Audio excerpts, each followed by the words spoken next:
Hello and welcome to another edition of Issues with Jide. Here we talk about actions and inactions of those who shape our political and national landscape and how these impact us positively or otherwise. I'm Ibrahim Shita. Today on the show, 69 Boko Haram terrorists at large after attack on Kuje Prison. And later on the show, APC governors visit Wike amid defection rumor. In the course of the program, we'll take your questions, but first, subscribe to our YouTube channel and drop your questions in the comment section. I have joining me via Zoom, the maestro himself, Babajide Kolade-Otitoju. It's good to see you again, BKO. Thank you for doing this with me again today. Happy Salah celebrations to you and viewers. Thank you very kindly. It's absolutely a special edition today.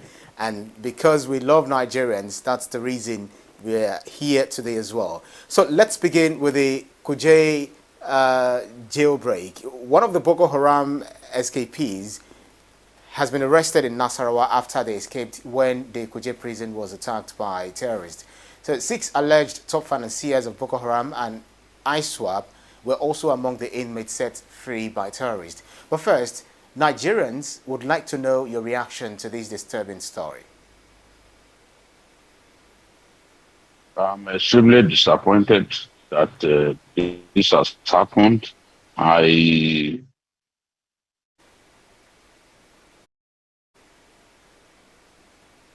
totally expect this not to happen. I warned when the last attack on a custodial facility happened in Oyo State. I called on the Minister of Interior to call a meeting with the service chiefs and arrange for sufficient security around our custodial centers, around our prisons. A lot of us are old-fashioned. We still prefer to call them prisons. But I do not think that my advice was taken.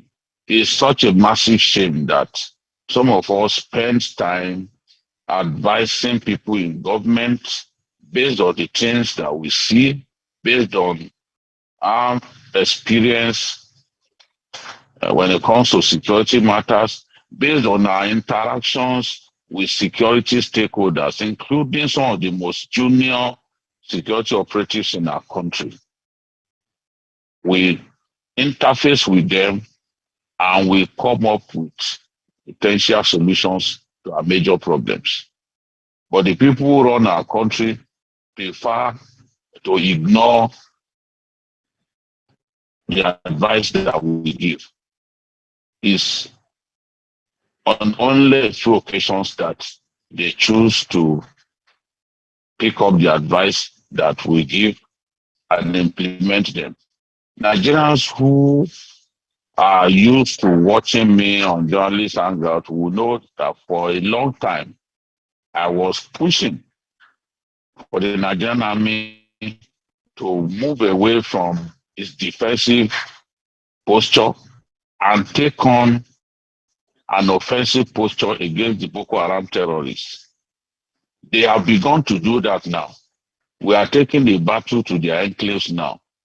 And everyone can see that there is good improvement in the Northeast. When was the last time that anybody had that a Nigerian army base was overrun by the terrorists? Whereas this was much common in the past. Although the army will come out to say they repelled it, we know that on many occasions, in fact, on most occasions when they claim that they repelled an attack on their base, is actually a lie from the pit of hell. Sometimes their bases would even be destroyed. Their armor tanks will be destroyed on location, and they will come and tell Nigerians that they repelled the attack. Just as it happened in Baga and even Dikwa, so many places where the army was dislodged and were fed lies that they repelled the attack. Today, The truth is evident that the army has made tremendous gains in the Northeast, thanks to their change of strategy, thanks to improvements in supply of weaponry, thanks to improved morale on the part of the soldiers and the excellent work that the current army staff is doing in the area of welfare of troops, including rotation of troops who had been on the battlefield for years. They are now being regularly rotated. He even created a plan whereby soldiers could be flown to go and see their wives, see their families, and then come back. You know, these things are helping, and more Boko Haram terrorists have fled the northeast. They'll come to the north central. I warned that we needed to improve security around the prisons. I advised the minister to call a meeting with service chiefs and request for a good number of troops to be posted to those custodial centers. That was not done. I've had the minister say that the Kuje Prison is a world-class facility. I don't know how many prisons he has seen. I don't know whether he has seen prisons outside of our country. But if anybody will call Kuje Prison a world-class facility, what do you intend to call prisons in countries like Finland, like a five-star hotel, complete with golf courses, complete with grill machines, complete with tennis courts and the rest of them for the prisoners to even loosen up their muscles? So I don't know what the minister was talking about by describing it as a world-class facility. Many things Nigerian are actually world-class in the first place. A prison that a band of terrorists can easily overrun, how is it world-class? A prison that the Senate president taught along with his colleagues and discovered that they did not have CCTV in place, closed-cycle television in place, is world-class. Is there a different meaning for world-class? I mean, the Senate president was saying that the Comptroller General of Customs should make a request for CCTV in the 2023 budget. So the question then is, what are we going to do in the interim? Are we going to wait until the 2023 budget is put to bed? Are we going to wait until money is appropriated based on the 2023 budget before we put CCTV in our prisons? So even if we say that, okay, we had, because I also listened to the commander of the Nigerian Army base in Gwagwalada, who said there were about 50 security operatives in total around the prison. We always make this mistake. We put 20 soldiers at a location and we deceive ourselves that they are sufficient. We did that in Chibok. We refused to learn our lessons. We put soldiers in Chibok. We thought that those soldiers were enough to protect the students. And instead of relocating the students and making them to go and write their final papers in the Borno state capital, we thought that a few soldiers were enough to secure that school in Chibok. But Boko Haram came with far more men than the soldiers we put on ground, overwhelmed the soldiers, came with the same weapons that the soldiers had. The soldiers looked inferior and they fled for their lives. The rest is history. Those girls were taken into captivity. We still have no less than 80 of them still in captivity. So if we had 50 men guiding Kuje prisons. All of them armed, including the police, the custodial officials themselves, custodial security officials, and the army. And Boko Haram came with 300 men on motorbikes. They came with IEDs. They came with anti-aircraft guns. They came with rocket-propelled grenades. How did we expect 50 men to stand up to more than 300 fighters? They must be musicians. They must be magicians to get the job done. So I've heard that, yes, our own security men bowed to superior weaponry. That is exactly the truth. The weapons that the enemy deployed was enough to overwhelm the security operatives guiding the prison. Maybe the lesson we can learn from this is to further fortify that prison. Yeah. We will need to bring in more soldiers. We will need to deploy gun trucks. We will need to deploy armor tanks. We will need to fortify the place. It's such a massive shame that people who should not see the light of day are now roaming around. Murderers are now roaming around. They've been let loose. Of course, this has tremendous implications for our well-being, for the safety of the federal capital and adjoining states and cities. So we've got to do what is right. Yeah. So President Muhammad Buhari expressed shock, like most Nigerians. He said, and I quote, "I'm disappointed with the intelligence system. How can terrorists organize, have weapons, attack a security installation and get away with it?" Now, a situation in which the Commander-in-Chief of the Armed Forces expressed shock. This means what? So many of such attacks have happened in his time as president. So what really is the shock that he's talking about? If he says he's disappointed, it's a different thing. Being disappointed is not the same thing as being shocked. In his time, the Kankara schoolboys were taken away. In his time, we've seen more than 7,000 prisoners freed as a result of attack on custodial centers. 250 prisoners were set free after the prison in Jos was attacked. So what is the shock about? What's the shock about? Why is the president shocked? Is this the first time it will happen? Of course, the answer is no. Since 2020, more than 7,000 prisoners have been released with serious consequences for the security of our country.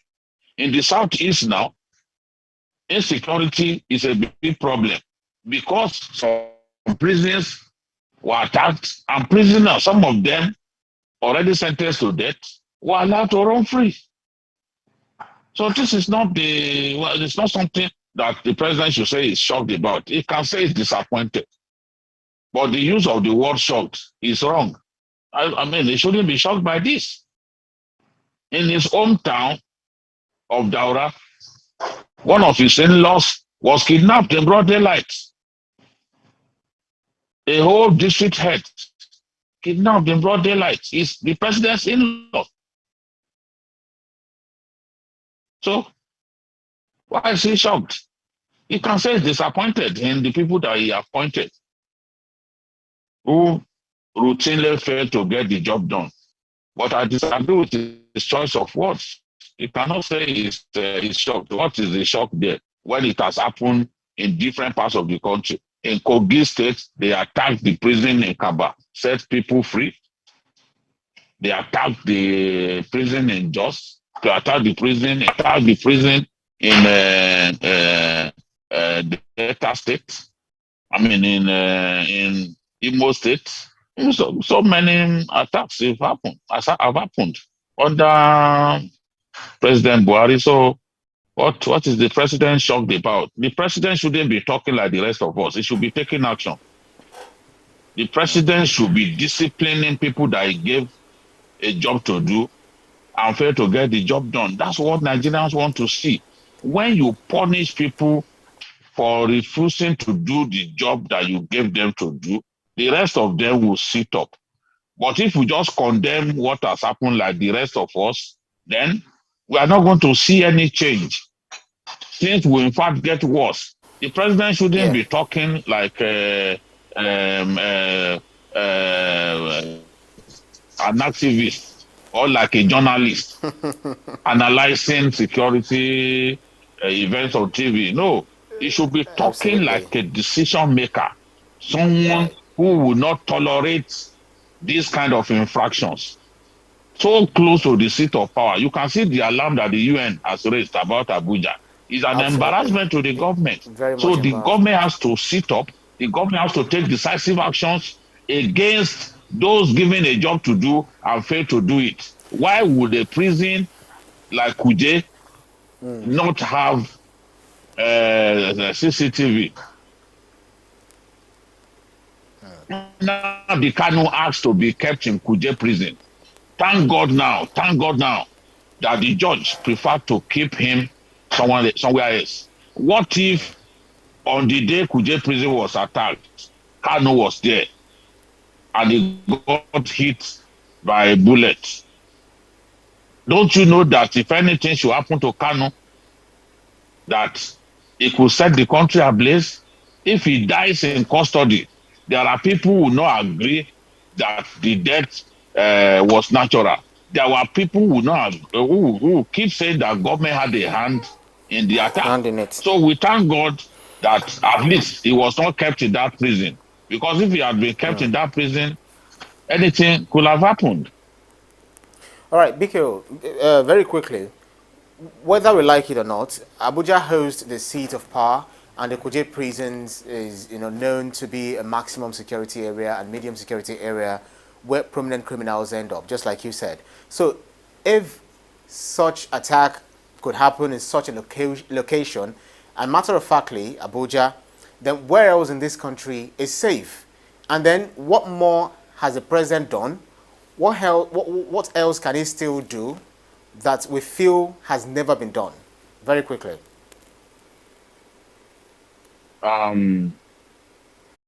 See, I'm a student of history. In that same Abuja, the UN building has been bombed before. In that same Abuja, Boko Haram attacked the SARS office and rescued their members. This is the truth. So if Boko Haram can attack the detention facility of SARS, the dreaded SARS, and succeeded in freeing their people, if Boko Haram can attack the police headquarters in Abuja and came within whiskers of killing the Inspector General of Police at that time, I am telling you that I am not shocked. And I can only say I'm disappointed. This has not come to me as a surprise, because I've seen it happen before, even in that seat of power. The police headquarters is located in the heart of Abuja, not far away from the real seat of government. And it was attacked, it was bombed. They couldn't stop it. The president has to do something about the security architecture of our nation. If he needs to reorganize certain departments, he has to do that. He certainly needs help. He needs to speak with people who can help him, honest people who will tell him the truth. There's a lot of charlatanism in the corridors of power. This is the time to brush aside charlatanism and use people who mean well for our country, who will give the president the right advice, not necessarily what the president wants to hear. The problem with us is that a lot of people simply say what the president wants to hear because they don't want to disappoint him, they don't want to make him unhappy. That cannot take us anywhere. He has to rejig the security architecture. He has to place greater emphasis on technologies. He has to remove dead woods, people who offer nothing, who have got nothing to offer in terms of defending our country, in terms of making our country safer. If he does not do that, things will continue to get worse in his time as president. And I've told this president before that no matter what he does by way of infrastructure, his administration will be signposted, his administration will be remembered for the rampant insecurity in our country, unless it takes steps to cause improvement to happen. Yeah. This is the way he's going to be judged. He's going to be judged harshly. History will judge him harshly because of the security problems in our country. Nobody will remember the bridges that he built. Nobody will remember the schools that he built. Nobody will remember the trains, because the people need to first be safe before they can get into that train. Those who were kidnapped on the way to Kaduna from Abuja, train passengers who were kidnapped since March 28th, they are still in detention. They have not been freed. Boko Haram asked for release of their men in exchange for those people. Now that we have refused to listen to Boko Haram and they have found a way to release those people by themselves, the fate of those travelers is now hanging in the balance. At least before, people were thinking we could exchange them with a few detainees, a few Boko Haram detainees. But now that they've taken it upon themselves to free their men, what can we do now to save the lives of those people? Right. So there's a lot that the president needs to do. I was listening to the Emir of Katsina lamenting. That's the traditional ruler of the president's home state, the first-class traditional ruler from his state, lamenting bitterly about insecurity. So it's a problem for everyone. Those who do not want Nigerians to talk about their insecurity, I wonder how they want to meet their maker. That is if they believe in God.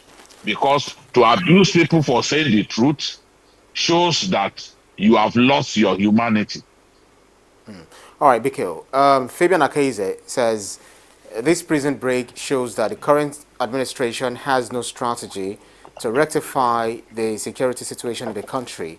After all, the promises Nigerians want to fall for it again with PO, whatever that means. Let's quickly change tack and look at political developments in the country. Former Ekiti State Governor Peter Ayodele Fayose on Friday led Governors Kayode Fayemi, Babajide Sanwo-Olu and Rotimi Akeredolu of the APC to meet Rivers State Governor Nyesom Wike. Even though they kept sealed lips on what they discussed, what do you think is the significance of that visit? Well, it's difficult to talk about the significance of the visit. You can only see clearly that there's crisis in the PDP. Wike is tightening the screw, is making life more and more unbearable for Atiku's minders. Wike is not the sort of person that you won't want to have on your side. And he's keeping the Atiku people guessing now. First, she has already told us that Wike will not support Atiku. I don't know whether Wike has a mind of his own or Fauci is the person who thinks for him. Wike said at the convention, the presidential convention of the PDP, that he will support whoever emerges the winner. And they went to his house to greet him after he lost the election. I don't know now whether he has decided to change his mind, but he did promise to support the winner. The truth is, having lost both the presidential election and the vice presidential slots, Wike is in a angry mood. Is angry. He's in an angry mood now, and he is keeping them guessing. They don't know what he will do next. One thing that I know is that Wike wants his own person to succeed him. How does he join the APC? He may not join the APC, but he may work against the candidates of his party, or simply refuse to do anything. If he refuses to do anything, provide funding, provide support of any kind, that will play into the hands of the APC, and that will make the APC happy. But if he decides to join the APC, what will happen to the candidates that he has installed? He has installed the Accountant General of Rivers State as the candidate of the PDP for the governorship election. He will very much want his own person to become the next governor of the state. And his own person is the Accountant General of the state that he installed. Now, if he joins the APC, will he now work for Rotimi Amechi's candidates? So this presents a dilemma. If he has to make a choice as per who will be the next governor of the state, it will be his own candidate, and that is the candidate of the PDP, which means, is he going to come out of the PDP and still support the governorship candidate of the PDP in Rivers State? So it's a dicey situation. One thing that makes him angry is the fact that his party, despite having a preponderance of governors from the south, refused to send the presidency to the south. Instead, the party allowed a situation, an all-commerce affair situation, which enabled Atiku to become the presidential standard bearer of the PDP. This does not make him happy. He felt that the leadership of the party should have zoned the presidency outright to the south. And he felt that the governors didn't do enough. So he's angry with so many people that have something to do with the PDP. He's merely showing his anger at this time. And the party will need to take tremendous steps to try to stop him from rocking the boat, because his aggressive nature has some of his merits. The fact that he has funded the party more than anybody also has his merits. So the party will have to do their best to placate him and keep him on side. But the way he's playing the politics now is keeping them guessing. They don't know what he will do next. But I can tell you that of all the options available to him, the best will simply be to not work for the candidate or the presidential candidate of his party, while remaining in the PDP, while pushing hard for the candidate of his own party to become the governor of Rivers State. So even if he's going to change that, I don't see him leaving the PDP outright. He may just refuse to work for Atiku. He may work for the candidate of the APC, or refuse to do anything that challenges the candidate of the APC in the state, which will help the APC to garner support. I mean, if it's indifferent, it will really help that is talking about the presidential election. If Wike chooses to not support his party and stays indifferent, that will play firmly into the hands of the APC. If they can extract that kind of commitment from him, I'm sure they will be happy. Because I don't see how Wike would dump the candidate of his own party for the governorship election and support Rotimi Amechi's candidate. He would rather want to ensure that his own party remains in power in the state and that his own candidate becomes the governor of Rivers State after his tenure. Wow. So it's still a very fluid situation. All right. So, but I don't see him leaving immediately. Yeah, the fact remains that Wike remains very hurt by the decision of the PDP presidential candidate, Alhaji Atiku Abubakar.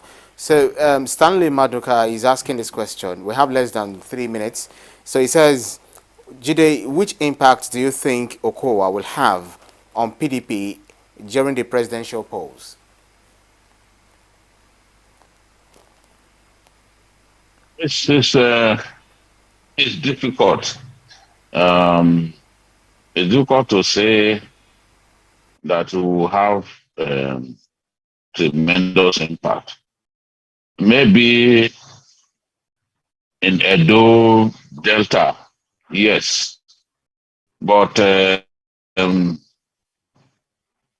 Delta, maybe Bayelsa, outside of those states, I don't see any significant impact that Okowa can have. Okowa will do well in his home state. He has established himself strongly in the state as the new godfather. He will do well in Edo State because Obaseki, the governor, Obaseki, does not like Wike. They are loggerheads, so he's going to work hard for the and then Bayelsa, it can make some gains too. Outside of those states, I don't think that in the southeast, for example, Okowa, as far as I'm concerned, is an Igbo person from the south. The name Ifeanyi is an Igbo name. It just happened by geography not to have come from the southeast. Okay. But the people of the southeast would rather support Peter Obi.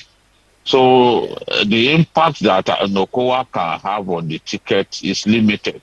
At the end of the day, it is the candidate that will essentially carry the ticket. You know, in this case, it's the candidate that will essentially carry the ticket. So, right. We'll see how that. The same thing is also true of Wike. All right, we'll see how that pans out. Fabian, but as I said before, we go, I said before, the candidate reserves the right to choose a person that he thinks will best complement him. Right. It is not for a group of people to sit down and choose a running mate for the candidate. It doesn't work. It doesn't work. I don't think that Atiku has done anything wrong by choosing Okowa for himself. The decision should be his. The final decision should be his. All right. So I think a mistake was made by constituting that committee. You know, because once you consulted that committee, people will expect that you should abide by the judgment of the committee. Now, the judgment of the committee was that Wike was the best person for the job. At the end of the day, you then left Wike in the lodge. That is why he's angry. He feels bad. He feels that there is a conspiracy against him somewhere. Absolutely. Fabian Akaise says Wike is the man that can lead Nigeria to freedom, the only governor without a godfather, the man who openly criticizes his party. Well, then, that's our show for today's edition of Issues with Jide. Special thanks to you, Babajide Kolade-Otitoju, for those insightful analyses, as always. And BKO, our last edition recorded, we've got a record 102, or let's say more than 100,000 views last edition. What do you have to say to that and to our audience? Yes, I'm really impressed. I'm happy that the program is being accepted more and more. As long as we pick the right issues to discuss, as long as we stay objective, we don't hate anybody. We are not against the obedient young people. We are not against the Baptists. We are not against Atiku. As long as we keep it even-handed, I'm sure that the people will see the value of watching this program and getting the best analysis in the most honest manner. So I'm happy, and I thank our viewers for standing by us. Yeah. Well, so from our own end here, we say thank you to our audience for joining us on every edition. So you can see the program again anytime by subscribing to our YouTube channel, TVC News. Click on the subscribe button to get the latest information. On behalf of the team, I'm Ibrahim Shita. See you again next edition. Bye for now, and happy Salah to our Muslim brothers.